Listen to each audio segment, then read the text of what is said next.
Come have a seat in the Skald circle and hear the tale of the Lay of Hymir as told by Casimir. Before we begin our tale, did you know that we release new stories for free every week on Wednesdays? Be certain to subscribe to us on Apple Podcasts, Google Play Music, Spotify, Podbean, or whatever your favorite podcast app is. That way, you'll never miss out when we release free bonus stories other days of the week. Never forget, visit theskaldcircle.com to stay up to date with all our current happenings, and to also visit our story archive, sorted by origin and region. Now then, this begins the tale of the Lay of Hymir. The gods had plenty of food, but they had run out of mead and ale. They began to feast, but the more they ate, the less they felt like eating, with no drink to wash the food down. They sacrificed a small animal and dipped twigs into its blood. They shook them, and the runes scored on them began to shine. They shook them again and divined that Aegir, god of the sea, could help them. So a group of gods and goddesses left Asgard and made for the island of Hylissey. And there they found Aegir and his wife Ran in their hall beneath the waves, lit only by gleaming gold. Aegir the sea god was sitting at peace with the world and blithe as a child. Thor, son of Odin, soon put an end to that. He looked Aegir in the eye and almost blinded him. "Brew some ale for the gods," he commanded. "Brew it at once and brew plenty of it." Thor's abrupt tone angered Aegir. He lowered his eyes and considered how to repay him. "I've no cauldron that could hold enough," he said. "Bring me a cauldron, Thor, and I'll brew ale for all the gods." The gods and goddesses looked at each other. None of them owned a cauldron that was large enough, nor did they have the least idea where they could get one. Then, one-handed Tyr, always truthful, turned to the thunder god and volunteered. "My father, the giant Hymir, lives away to the east, beyond the stormy waves of the Elevagar. I know he has a cauldron, a huge cauldron 5 miles deep." "Do you think we could lay hands on it?" asked Thor. "This water whirler?" "We can," said Tyr, "but only if we're cunning. Do not reveal who you are. Call yourself Vjör." So Thor and Tyr set off at high speed, and that same day they reached Egil's farm, where Thor left his high-horned goats, Tangnost, Toothgrinder, and Tangrisni, Gat-Tooth. Then the gods headed east and crossed the Elevagar. They traveled almost to the end of the earth and sky above, and at last they came to Hymir's hall, and stood on a mountain quite close to the sea. The first person they came across was Tyr's grandmother, for whom Tyr had very little love. She was a monster with 900 heads. Thor shook his head and marveled greatly, but then Tyr's mother walked into the hall.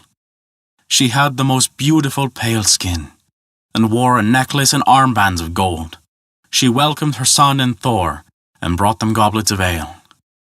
"Giant's blood runs in my veins," she said. "I know what's what. Brave as you both may be, I think you'd better hide beneath one of the cauldrons. My husband has a rather brusque way of greeting his guests." As might be expected, Thor had little liking for this suggestion, but Tyr sided with his mother, and asked Thor what he stood to lose by being a little cautious. So they waited in safety, until ugly Hymir came in late from hunting. As he walked into the hall, the icicles hanging from his frozen beard clinked and chinked. Hymir's wife got up to meet him. "Greetings, Hymir. You've got good reason to be happy. Your son is here in the hall. How long we've waited while he journeyed far and wide. And he has brought a companion with him, the foe of Hrod, and friend to all men. His name is Vjör." Hymir's gentle wife tried to soften the heart of her husband. "Look at them sitting at the end of the hall, under the gable, hiding behind one of those supports and hoping it will guard them." The giant glared balefully at the support, and at once the gable's crossbeam cracked. And then well-tempered cauldrons toppled and fell from the shelf there. They crashed onto the hall floor and shattered into smithereens. Only one did not break, the one under which Thor and Tyr were sheltering. The two gods crawled out from under the rim and Hymir faced them. The old giant's eyes glittered and he pierced them with his gaze. But when he saw Hrod's sworn enemy step into the open, he felt uneasy himself, and knew no good would come from this visit. All the same, he made due provisions for his guests. He gave orders to his servants that no less than 3 oxen must be slaughtered, and flayed and boiled. At once his servants lopped off the heads of the cattle and carried them to the cauldron hanging over the fire. The meal was prepared, and before he went to sleep that night, Sif's husband, Thor, astonished Hymir by devouring 2 whole oxen. Hymir, the friend of Hrungnir, said, "If the 3 of us want to eat again together, we'll have to go out hunting." "Let's go out rowing then and see what we can get," said Vjor to the savage giant. "All I need from you is bait." "Help yourself from the pasture where my herd is grazing," said Hymir. "I've no doubt, giant killer, that you'll find a turd or 2 out there easily enough."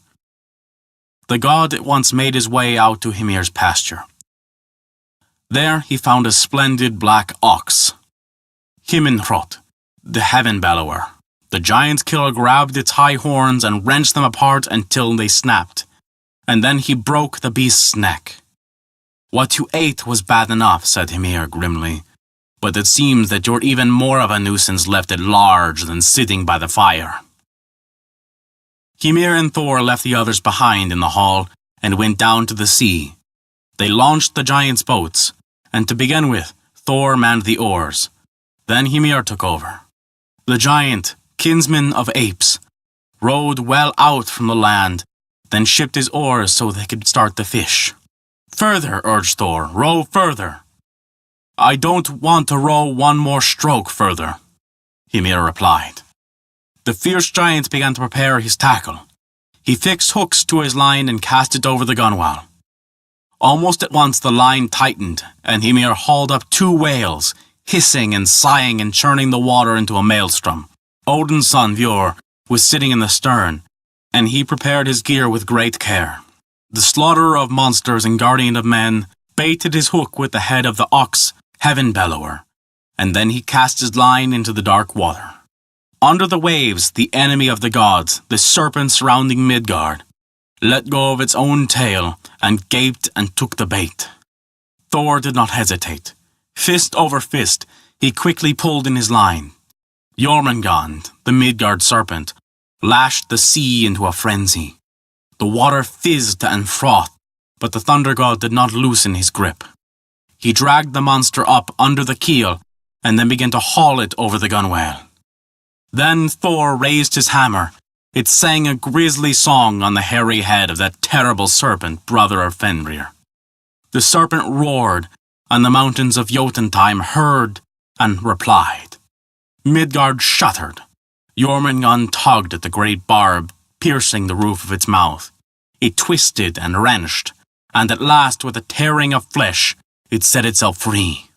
The serpent sank once more to the bottom of the sea. Shaken and appalled by what he had seen, Hymir had no heart for words, and made heavy weather of the homeward journey. First he pulled strongly on one oar, then on the other, in the hope of picking up a following wind to carry them closer to land and into calmer water. When the keel finally scraped the shingle and the boat lodged, Hymir said, "That's enough work here for 2 pairs of hands.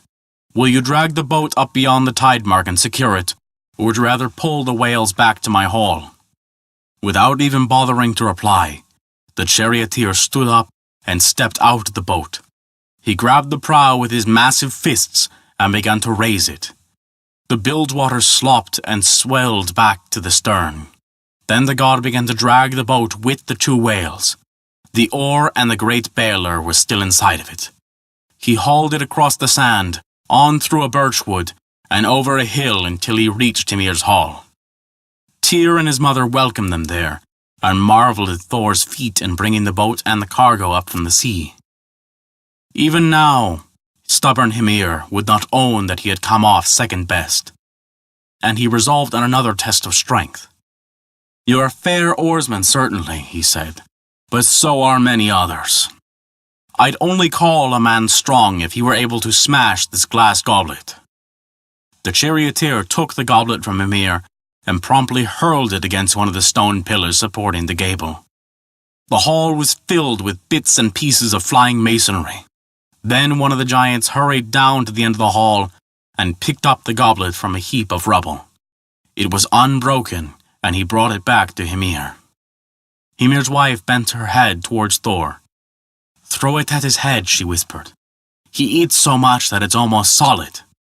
However hard that glass is, his head must be harder." Then the charioteer stood up again. He turned to face Hymir, and with all his divine strength, threw the goblet straight at the giant's forehead. Hymir's skull remained intact, but the wine goblet fractured and fell to the floor in 2 pieces. Hymir bent down and picked them up and put them on his knees and stared at them. "With the loss of this goblet," he said sadly, "I lose far more than just a cup."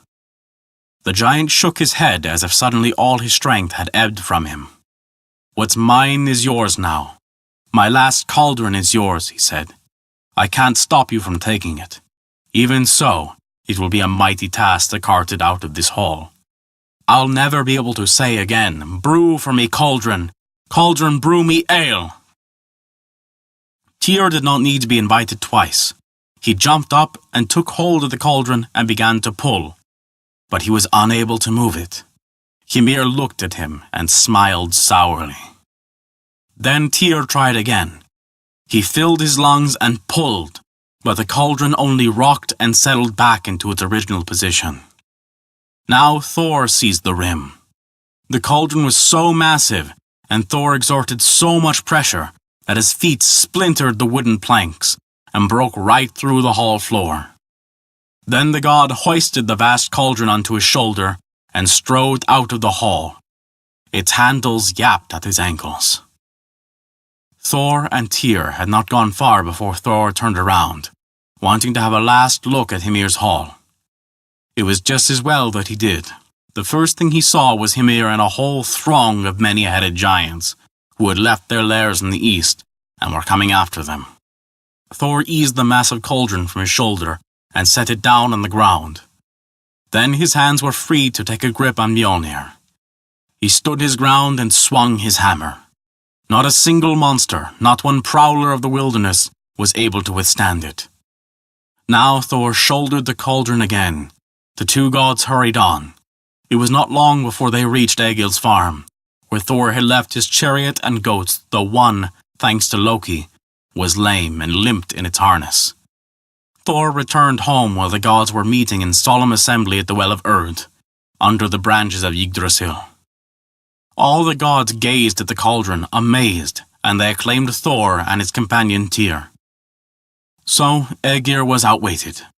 Thor gave him the cauldron and took away his pride. And that winter, and every winter, the gods drank tides of flaming ale, brewed for them in the sea god's gleaming hall.